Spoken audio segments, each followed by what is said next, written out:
Do your client contracts actually protect you? Here are the top 5 mistakes I see people make when it comes to their client contracts and what to do instead. Before we get started, make sure you hit subscribe and little bell so you'll be notified the next time I release a video with contract tips for your business. Hey, I'm Amy. I'm a lawyer for online entrepreneurs, and I have helped thousands of business owners get their contracts in order so that they actually protect them. By the end of this video, you will know how to avoid the top 5 most common mistakes that I see freelancers, coaches, and consultants make when it comes to their client contracts. So let's dive in. Mistake number 1 is entering the contract with the wrong person. This is probably the most common contract mistake, and it's super easy to make because you'll be in a situation where you're talking with a prospective client, you get on a discovery call, you're going back and forth in emails, and finally they say yes to your proposal, so you send out that contract. But are they actually the right person to have their name on the contract and sign it? You need to know if they have an LLC, if they're working for someone else, or maybe they actually gave you a business name, but they don't have a business entity. That could be a DBA. And so you want to make sure that you have the legal person who you're actually doing business with, whether that is a person or a business entity. You have the right person on the hook and the right person is signing that contract. And of course, that you have their legal name, because not everyone uses their full legal name on the internet. It could be an internet persona or maybe even just a nickname. So you want to make sure that you have the full name of the LLC or the full name of the person, and with that DBA tacked on to the end, so that if you ever need to sue them or if something goes wrong, you actually have the right person on the hook for that contract. This may be a little bit awkward, but all you have to do is ask, and they should tell you. And if it is an LLC, if they say they have an LLC, make sure that that LLC is on the end of that name. Mistake number 2 is using a contract that you pulled from some random place on the internet, like a blog, or swiping your coach's contract, or swiping the policies off of someone else's website. I know that this is very common practice, but it's a mistake for a few reasons. First of all, it's copying. It's copying just like copying and pasting someone else's blog is copying, so it could be copyright infringement. Second, you don't know where that contract is coming from. If you're getting it from somewhere random, there's no way that you can actually trace the source. Was it written by a lawyer? Was it written for your industry? Was it written for your country? Was it written to comply with the laws that govern you and your business and that you need to be worried about? If you're grabbing a contract from somewhere random, you don't know what it was written for specifically, and you don't know if it's going to cover you. The whole point of having a contract is to give you peace of mind and to protect your business. And if you're pulling clauses or entire contracts or policies from somewhere random, you don't actually know that it's going to protect you. So what's the point?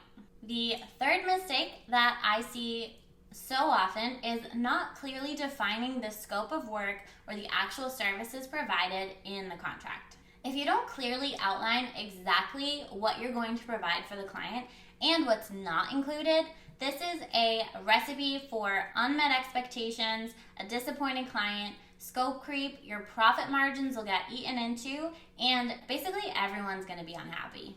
Just saying copywriting services or 6 months of coaching is not specific enough. You need to be very clear on your deliverables and your timeline so that if the client comes to you and says, oh, can you do this one extra piece?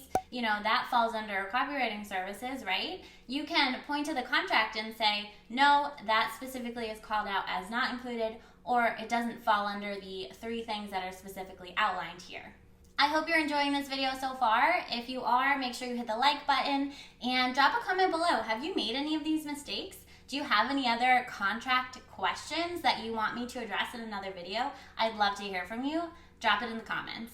The 4th mistake that I see is not giving yourself a way out. Things are not always going to go perfectly when you're working with another human. You're a human, they're a human. Sometimes things are going to happen and there's going to be problems. Sometimes life just happens and you can't follow through on that contract because something came up, right? So I know we don't like to think about this stuff, but it's much better to have a contingency plan in place than to wish that you had one.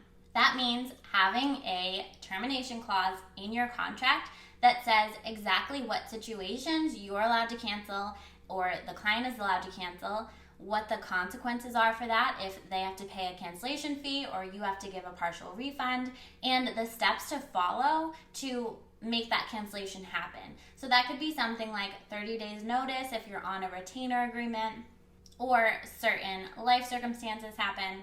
If you have these all laid out in writing ahead of time, it makes it much easier to navigate when that stressful thing happens, because at that point you already have something else on your plate. You want to be able to just separate gracefully from this client without there being a huge issue. And that also includes situations like if the client stops responding. You want to have contingencies in place for that, because sometimes clients ghost and you need to be able to say, all right, well, you're off my schedule and here's the fee and the process for getting back on my schedule, and I'm no longer obligated to these deadlines if you stop answering me. So addressing those kinds of things ahead of time really makes it much less stressful when they arise. And mistake number 5, the last mistake of this video, is thinking that your contract covers every project with a client. This can sneak up on you and happen pretty easily if you have an ongoing relationship with a client. If you have a long-term project happening and it's going well, a lot of times the client might come to you and say, oh, can you do this other thing? Or can you add in this piece? And you might say, okay, well, just tack on this extra fee and I'll do that for you, no problem. But then all of a sudden you're doing work that is not covered under a contract.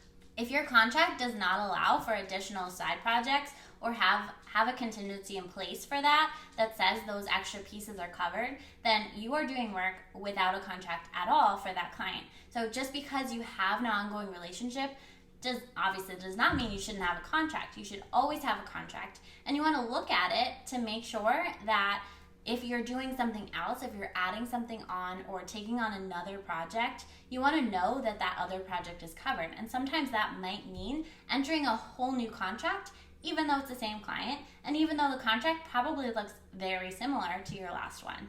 All right, so that was the 5 contract mistakes that I see so many people making when it comes to your client contracts. And that is 1, entering the contract with the wrong person. 2, using a random template that you found on the internet. 3, not clearly defining exactly what you're going to provide for that client and what's not included in the contract. 4, not giving yourself a way out. And 5, thinking that your contract covers everything that you do for a client. If you want to learn more about client contracts, managing those client relationships, and how to legally protect yourself when you're working with your clients, make sure you watch the free masterclass linked in the description below, all about how to legally protect your online service-based business. If this has been helpful for you, make sure you hit that like button and subscribe and hit the bell so that you get more videos from me about how to legally protect your online business. And if you want to keep learning about how to legally protect your business, watch this video next. Thanks for watching, and I'll see you next time.